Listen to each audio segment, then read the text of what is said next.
lainnya. Cintaku bukan di atas kertas, cintaku parahnya sama. Tak perlu dipaksa, tak perlu dicari, karena ku yakin ada jawabannya. Assalamualaikum warahmatullahi wabarakatuh. Halo kawan daring, apa kabar? Aku Desi Arya akan menemani kalian untuk beberapa waktu ke depan. Dalam segmen kali ini, kita akan membahas tentang topik yang saat ini masih hangat-hangatnya. Topik apakah itu? Tentu tak jauh-jauh dari pembahasan tentang pandemi COVID-19 yang menghebohkan dunia sejak akhir tahun 2019 lalu. Teman-teman pasti sudah tahu bahwa hal inilah yang membuat kita merasakan beberapa kejadian tidak mengenakan saat pandemi seperti sekarang. Apalagi jika ada kebutuhan-kebutuhan di tingkat rendah tidak terpenuhi. Wah, ini akan berdampak sekali bagi psikis kita tentunya. Akibat adanya pandemi ini, kita terpaksa membatasi kegiatan di luar rumah ataupun aktivitas yang melibatkan banyak orang dan melakukan karantina diri untuk memutus mata rantai persebaran virus yang mematikan ini. By the way, situasi seperti saat ini tidak jarang membuat sebagian dari kita merasa tertekan, bosan, adanya perasaan cemas, bingung, dan mungkin ada juga berbagai emosi serta sensasi lainnya yang kita alami. Kita semua mungkin juga pernah terancam dengan adanya pandemi ini dan lebih memanifestasikan tenaga serta pikiran kita untuk bertahan hidup di tengah ancaman COVID-19. Untuk membahas topik ini lebih lanjut, saya mengundang seorang rekan yang akan menemani saya untuk berbincang-bincang seputar pemenuhan kebutuhan dasar untuk bertahan hidup yang dialami masyarakat selama pandemi. Oke, di sini di samping saya ada Mas Faisal. Jelaskan sedikit tentang diri kamu dong, Mas. Ya. Terima kasih ya atas waktunya. Jadi perkenalkan, nama saya Faizal ya, bukan pakai S tapi pakai Z. Jadi Faizal gitu. Ya, saya di sini bukan sebagai ahli spesialis COVID-19, juga bukan sebagai psikolog juga. Walaupun saya lulusan dari psikologi, tapi saya belum jadi psikolog gitu aja. Ya, tetapi saya hanya sebagai orang yang ikut turut prihatin dalam kondisi saat ini, khususnya di negara Indonesia. Ya, begitulah. Aduh, inspiratif sekali ya. Ngomong-ngomong, Mas Faisal ini merupakan mahasiswa psikologi di IAIN Kediri. Masih terbilang mahasiswa ya, meskipun belum wisuda. Mas Faisal ini juga sudah bekerja dan alhamdulillahnya bekerja di PT mana, Mas? Di PT Jamiatul Wali Rosyidin. Itu letaknya kantornya di Selatan Gereja Merah Sekartaji itu kan. Jadi saya tuh bekerja jadi supervisor di cabang Blitar sana. Ya, mungkin untuk teman-teman yang ingin mampir ke bidang kuliner kami di Bakso Jawaro, ada di samping Avicenna itu, kemudian ada di daerah Santren dan di daerah Jalan Kawi sana gitu. Oke, kita doain ya kawan daring agar tambah lancar semuanya, termasuk usaha kerasnya untuk segera menghalalkan aku. Enggak, bercanda. Oke, kembali ke topik. Jadi, beberapa hari terakhir itu kita berdua melakukan mini riset terhadap isu-isu jika seandainya kebutuhan dasar seseorang untuk bertahan hidup tidak terpenuhi akibat adanya pandemi ini. Iya kan, Mas? Ya, benar. Jadi kita akan membahas tentang isu yang cukup menonjol nih di setiap awal penyebaran virus COVID-19 ini hingga sampai saat ini. Untuk isu yang pertama tentang andai kebutuhan dasar terpenuhi merupakan dambaan masyarakat. Dilansir dari cnindonesia.com tercatat pada tanggal 29 Maret 2020, sudah lebih dari 1.000 orang yang terkena positif COVID-19. Tentunya kondisi seperti ini sudah dapat dikategorikan dalam kondisi darurat. Artinya, memang sudah seharusnya dengan adanya statement demikian, pemerintah dapat menerapkan karantina wilayah sebagaimana amanat Undang-Undang Kesehatan Nomor 6 Tahun 2018. Terkait karantina wilayah yang dilakukan oleh pemerintah, yaitu karantina wilayah dapat dilihat pada pasal 55 Undang-Undang nomor 6 tahun 2018. Pasal 55 tersebut merupakan bahwa pemerintah pusat bertanggung jawab terhadap kebutuhan dasar masyarakat selama masa karantina. Untuk isu yang kedua mungkin bisa diutarakan, Mas. Oke, ya jadi untuk isu yang kedua ini terkait tentang adanya panic buying. Panic buying itu bisa dikenal di masyarakat itu seperti kepanikan dalam membeli barang-barang gitu ya. Karena memang realitanya pada bulan terakhir ini terjadi fenomena di mana kelangkaan pada kebutuhan dasar masyarakat terjadi di negara kita di Indonesia.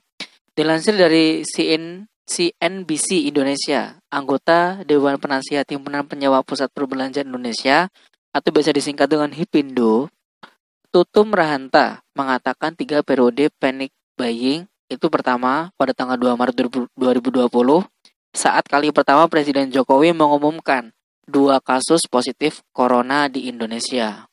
Untuk selanjutnya pada tanggal 14 Maret 2020 saat ada himbauan kerja di rumah dan diliburkannya kegiatan belajar selama 2 pekan. Dan untuk yang terakhir tercatat tanggal 19 Maret 2020 saat pengumuman kasus positif corona di Indonesia mencapai 308 kasus dan 25 orang meninggal dunia. Waduh, sampai segitunya ya. Miris banget tahu nggak sih kondisi negara kita. Berarti emang benar ya peristiwa kelangkaan barang kebutuhan dasar ini bermula adanya kekhawatiran orang-orang akan kehabisan kebutuhan barang dasar akibat dampak dari pandemi corona ini. Iya, benar sekali. Khawatiran itu sendirilah yang membuat kebutuhan dasar menjadi langka, sehingga banyak masyarakat yang melakukan panic buying. Sebentar, kita kan topik garis besarnya tentang hierarki kebutuhan Maslow nih. Tentu sisi keterkaitannya di mana, Mas? Aku dari tadi belum nemuin insight-nya nih. Oke, kita mulai dari ini ya. Jadi gini, aku kasih tahu dulu bahwa kebutuhan dasar menurut konsep hierarki Maslow itu terdiri dari 5 tingkatan. Yaitu yang pertama ada kebutuhan fisiologis, yang kedua kebutuhan akan rasa aman, yang ketiga kebutuhan akan rasa memiliki dan kasih sayang, yang keempat ada kebutuhan akan penghargaan, dan yang terakhir yang kelima adalah kebutuhan akan aktualisasi diri. Saya membatasi uraian ini pada kebutuhan fisiologis dan kebutuhan akan rasa aman aja. Dilansir dari Wikipedia bahwa kebutuhan fisiologis merupakan kebutuhan paling dasar manusia dalam mempertahankan hidupnya secara fisik loh ya, secara fisik. Kebutuhan ini menjadi tumpuan bagi tingkatan-tingkatan kebutuhan dasar lainnya. Kebutuhan dasar tingkat pertama ini harus dipenuhi sebelum memenuhi kebutuhan tingkat lainnya. Contoh dari fisiologis seperti halnya kebutuhan pokok, sandang, pangan, dan pangan. Itu sebagai kebutuhan primer. Selanjutnya, penjabaran kebutuhan yang lainnya gimana, Mas? Selanjutnya ada kebutuhan akan rasa aman. Wajar dong kalau kebutuhan itu diantaranya adalah rasa aman fisik seperti perlindungan kebebasan dari daya-daya mengancam seperti model kriminalitas, peperangan yang benar-benar seperti itulah. Terus ada lagi kebutuhan secara psikis yang mengancam seperti tidak diejek, bullying gitu ya, tidak direndahkan, tidak dihina. Nah, kebutuhan akan rasa aman ini berbeda dari kebutuhan fisiologis karena kebutuhan ini tidak bisa terpenuhi secara total. Manusia tidak pernah dapat dilindungi sepenuhnya dari ancaman-ancaman perilaku berbahaya orang lain ataupun dari alam. Oke, lalu jika hal ini dikaitkan dengan konsep hierarki kebutuhan Maslow seperti yang udah kita singgung di atas, bahwa masyarakat melakukan panic buying karena kebutuhan fisiologis dan kebutuhan akan rasa aman mereka yang amat besar kan ya, Mas? Ya, benar banget, benar. Kebutuhan fisiologis ini yang dimaksudkan adalah merupakan kebutuhan pokok dan kebutuhan akan rasa aman itu adalah barang-barang untuk mencegah persebaran virus corona. Kita ambil contoh seperti masker, hand sanitizer, disinfektan. Kebutuhan-kebutuhan yang berlebihan itu terjadi karena adanya informasi dari sumber-sumber yang tidak terpercaya, serta masyarakat mendapatkan dan memahami informasi secara tidak menyeluruh atau tidak lengkap. Kemudian muncullah kekhawatiran itu dan penyebab-penyebab terjadinya panic buying yang marak saat ini. Sebenarnya juga tidak menutup kemungkinan ya, kalau selama pandemi berlangsung memang kebanyakan orang mengeluhkan perihal ketidakstabilan ekonomi. Salah satunya terguncang pikiran yang berakibat stres ringan hingga berat. Dengan adanya sedikit gambaran mengenai kebutuhan dasar manusia, kiranya kita dapat memetik sedikit pemahaman mengenai situasi saat ini dan efeknya terhadap kondisi fisik serta psikis kita ya. Maka dari itu, menjadi sangat wajar apabila fokus utama kebutuhan kita menjadi terdorong pada kebutuhan fisiologis dan rasa aman. Selanjutnya, kita dapat mengarahkan daripada pemenuhan kebutuhan-kebutuhan dasar agar kita bisa bertahan pada kondisi yang tidak menentu seperti sekarang. Ya, bener banget. Oh iya, aku mau nyampein sedikit pesan bagi siapapun yang mungkin sebelumnya berada pada titik kebutuhan yang paling tinggi sekalipun. Bisa jadi sekarang juga mengalami sedikit banyak dampak pandemi COVID-19. Pesan saya adalah, tidak apa-apa, semua ini pasti akan berlalu, termasuk pandemi ini.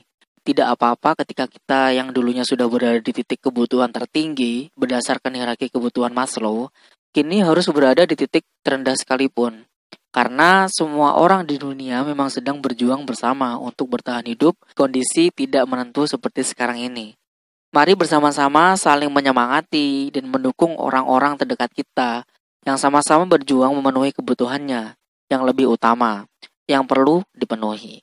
Sekali lagi, kita tidak sendiri, karena semua orang di dunia ini sedang merasakan hal yang sama.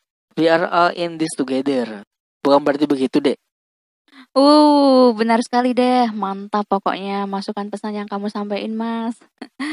Yang pastinya tentu kita juga harus pandai-pandai memfilter dan mencari sumber informasi terpercaya terkait kondisi yang kita alami saat ini. Terutama himbauan resmi dari pemerintah terkait protokol yang perlu dilakukan selama pandemi.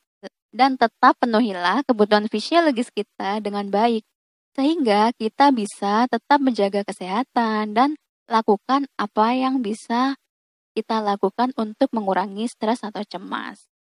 Baik itu relaksasi sederhana dengan menarik nafas panjang setiap pikiran atau perasaan takut, cemas yang muncul. Kita juga bisa menggunakan momen ini untuk menyambung kembali komunikasi dengan semesta dan kekuatan di luar diri kita, dan jangan lupa untuk senantiasa berdoa. Dan jangan lupa berbagilah perasaan dan pikiran kita pada orang-orang yang kita percaya. Semoga kita tetap dapat memenuhi kebutuhan utama kita, baik itu sehat secara fisik, mental, maupun spiritual. Amin. Oke, thank you Mas ya. Atas sharing-sharingnya sudah menyempatkan untuk berbagi ilmunya. Semoga di lain waktu kita bisa berbincang-bincang kembali. Dan terima kasih juga untuk para pendengar podcast aku yang sudah mampir. Mungkin ini untuk pertama dan terakhirnya ya. Saya ucapkan terima kasih banyak. Aku Desi Arya dari KKN Daring 052. Undur pamit. See you next time. Bye-bye. Assalamualaikum warahmatullahi wabarakatuh.